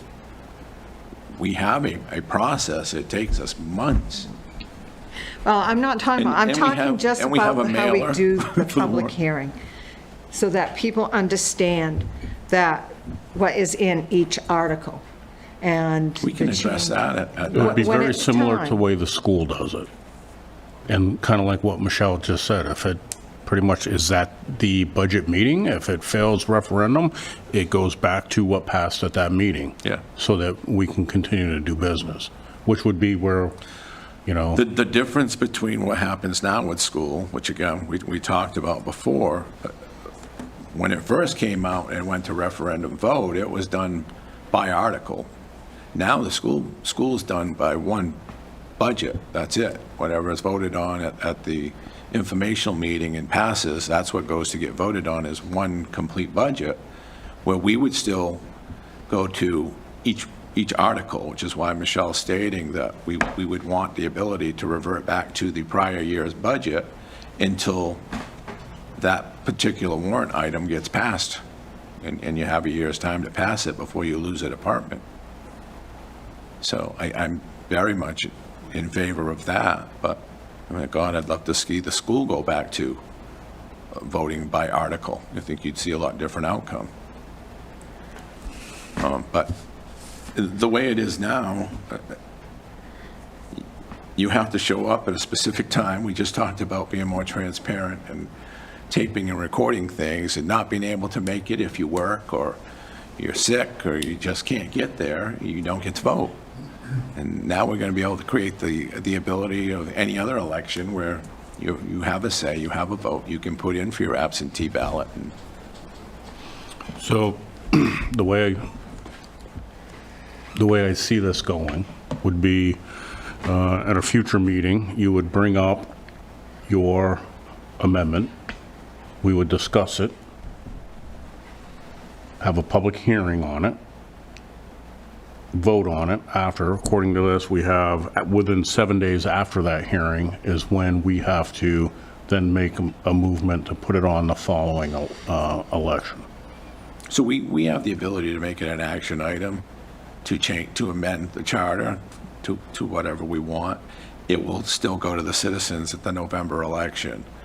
They will decide if they agree. But with we the have to have a amendment. public hearing. Yeah. That's, I mean, But it's still going to be an action item by the council to say, we're going to ask for an amendment to go to the Right. public.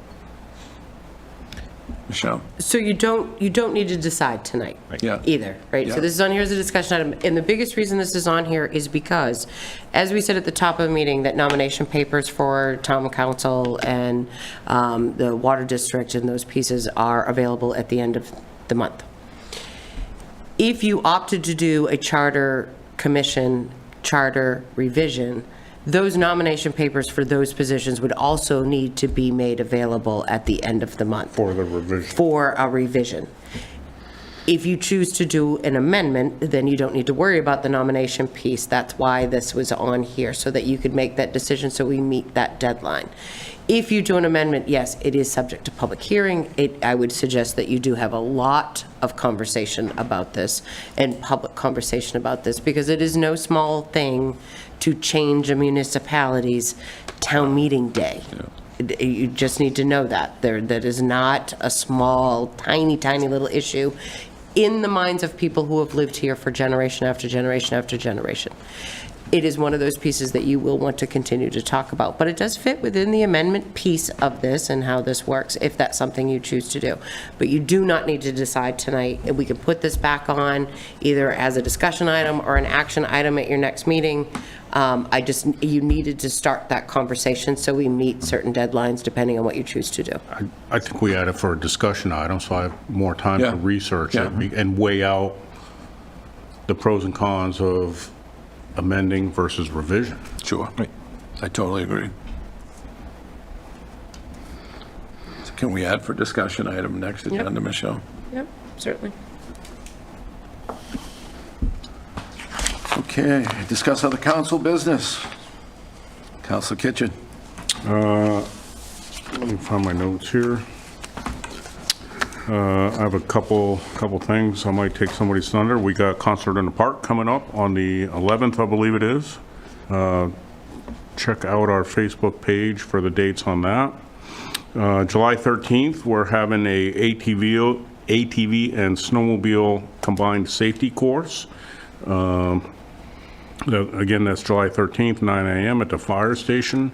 That's $10, lunch is included. More information, you can reach out to the ATV Club, and they have that. I wanted to capture something that the police chief wrote in his manager's minutes, and I think it's worthy of note. So bear with me. All three of our new cruisers are now in service. Only one required the use of funds from the equipment line to be outfitted, while the other two were completed using our operating budget. Thanks to the combined efforts of Captain Saintamine, Officer Brooks, and myself, we were able to save nearly $4,000 in labor by assembling the vehicles in-house. I think that's commendable. Good job by them. And the only other question is, I saw from the treasurer, the four accounts that we talked about, foreclosure for sewer ended July 7th. Did we get anything, did we avoid anything, or any updates on that, Michelle? I know that we have reached out to all of them, and I do believe at least half, two I know of have paid. Good. Some of them were they were definitely confusion on behalf of some mortgage Okay. companies. So I can find out for the rest. Okay, thank you. That's all I have. Shop local. Okay. Counselor Thibodeau? I'm all set, thank you. Counselor Townsend? I just had one. I had a letter from a townsperson, taxpayer, just concerned about traffic on West Street. Again, kind of avoiding downtown and avoiding a lot of lights, and just concerned about the speed there. I'm not sure where to direct that to next, Michelle, if I should pass that on to you and the police chief and Public Works. Some good thoughts that she had for remedies. So that, and if we could pass it on to you, that'd be great. Sounds like he's getting the radar machine up and running, so maybe that'd be a good, I think- good tryout. It'd be nice. And it is, with, the current situation, it is used as a kind of a bypass to avoid lights, and you see a lot of heavy speed, even if it is a school zone. So just, I'll pass that along. So I want to bring that forward. That's all I have. All right. Counselor Lawrence? Okay, next Tuesday, August 15th, there's a cooking class at the Grange from 6 to 8. It's going to be either raspberry or blueberry jelly. I'll determine too if the raspberries are available.